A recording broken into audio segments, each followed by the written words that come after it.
The Philippine Embassy in Thailand is reporting no fatalities among foreigners in the nation.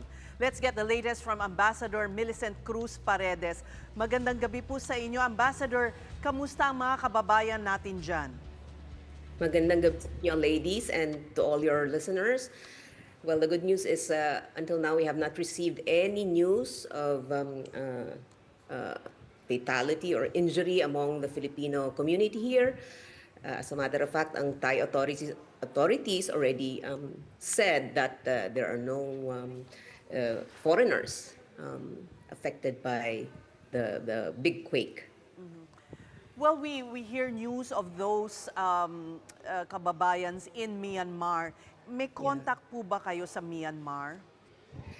Yeah, but I have no jurisdiction over Myanmar. We have our Philippine Embassy in Yangon, and that is the one that's doing the coordination with the government of Myanmar. But for me here, I'm able to do my bit by also, nudging a bit from our end through the Embassy of Myanmar here in Bangkok. So today I was able to meet their new ambassador kasi today and tomorrow they opened their book of condolences.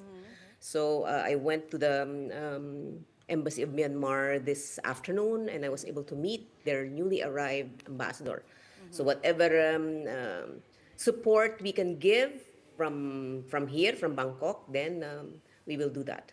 In as much as the situation there is calm and everybody is accounted for, perhaps we can assist our kababayans in Myanmar. Ano po bang klaseng assistance ang pwede nating maibigay doon? Oh, I really don't know what kind of assistance we are offering, but I understand there has been an interagency meeting in Manila, and we are. I'm just not privy to the details, but I understand that we are gonna send assistance. So perhaps you could ask our Chargé d'Affaires in Yangon, Philippine Embassy in Yangon. He would have more information on this. But yes, pasensya na, Ambassador. Because we're concerned, and since you are with us, but just the same, what can you say po about, because here in the Philippines we're all worried about the big one.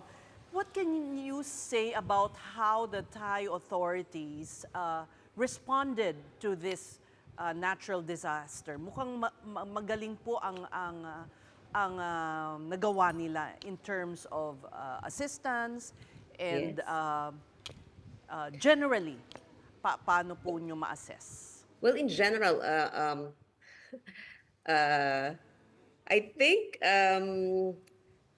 I think we are prepared. The Philippines is more prepared, I think, because we have been doing duck cover and hold drills. So I think by doing regular drills, then we are able to train our people what to do in times of emergency. Kasi when things start shaking, minsan magpapanik ka na lang. So that was what we saw here in Bangkok when that happened. Kasi all of a sudden, everybody was out in the streets, and yung mga personal stories nila, they were saying the moment they felt the earthquake, they all went out. Sabi ko, ganun ba? Kasi sa amin, ang turo sa amin sa Manila, we have to wait, we have to stop. And look for cover, and then only when it stops shaking, then that's the only time we should move. Kasi pagka nag-shake pa and we start running, baka lalo tayong ma-injure, then it might create bigger problems. But I think yes, the Thai authorities have responded very well. They have immediately set up the structure to assist, to help, to make it easier for people to access services. Yung mga na-disrupt na services like the train service, slowly they have resumed.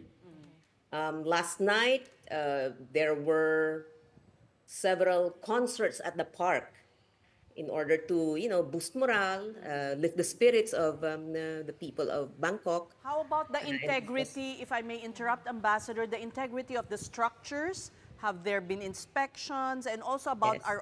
our very own embassy there? I'll pipe in before you answer, Ambassador, because I do actually have some family in Bangkok, and they said that the government has actually set up so fast like some sort of call hotline and even a WhatsApp group where you can report the cracks in your building. Correct. So some Yes. engineers will come ASAP. Can you tell us more about that? There is a thing called Trafifondo that's set up by the BMA, the Bangkok Metropolitan Authority. So that Trafifondo, you can send text messages to report anything. Kunyari, niloko ka ng taxi driver, you can report. Or you see a leaking pipe in the streets and you can report there. So I understand that was also, that's now being used to report cracks in buildings, whatever earthquake-related concerns you have, then you can convey it through the Trafifondo. I understand that the Thai authorities also have deployed engineers to different buildings just to precisely inspect the structural integrity of buildings. And they have done damage assessments too. And it's been revealed as of today that 591 homes, 92 hospitals, 58 schools, 66 temples, and 27 government buildings were damaged. So I would think they would be addressing that already. So, tama kayo. I could see efficiency in how they are responding. And I think this experience would also teach the general population, not only of Bangkok, but of the whole Kingdom of Thailand, on how to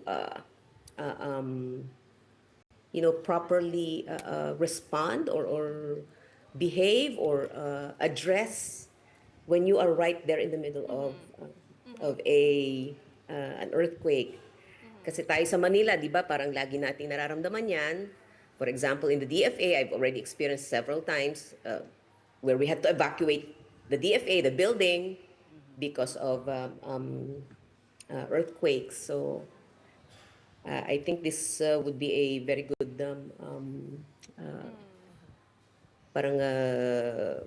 experience for Thailand to further train themselves on how to respond to earthquakes. And Kasi from the time I arrived here in 2020, I've never experienced an earthquake here, and the Thais have always told me there has been no big earthquakes here. So, And Ambassador, as Cess was telling earlier, all this disaster really sparked conversations about the big one that could potentially happen in the Philippines, a big earthquake. Yes. And based on what we saw in Thailand, the building that collapsed was actually a building that was under construction, meaning the existing buildings, the high structures their structural integrity is quite good. So are there any practices that we can learn from the Thai government in terms of building codes to make own structures could withstand natural disasters like earthquakes? I would think we have had our building code since earlier pa. And we have been trying to prepare for the big one. But I think, of course, now that we've seen it in Thailand, perhaps it's also high time to start inspecting if the building code is really being implemented and being regulated properly. So we should not have shortcuts. It's highly risky to have shortcuts. So I think this should be a wake-up call also for Metro Manila, for the rest of the Philippines, to really strictly implement the building code, because this is what saved lives here in in Thailand, especially in Bangkok. Bangkok has the greater Bangkok metropolitan area has a population of 17 million people, most of whom work and live in high-rise buildings. So given a 7.3 magnitude earthquake that hit Thailand and Bangkok, and yet the those who perished were concentrated only in the building that was being constructed. There were no major collapse of buildings then. I think we should learn from that.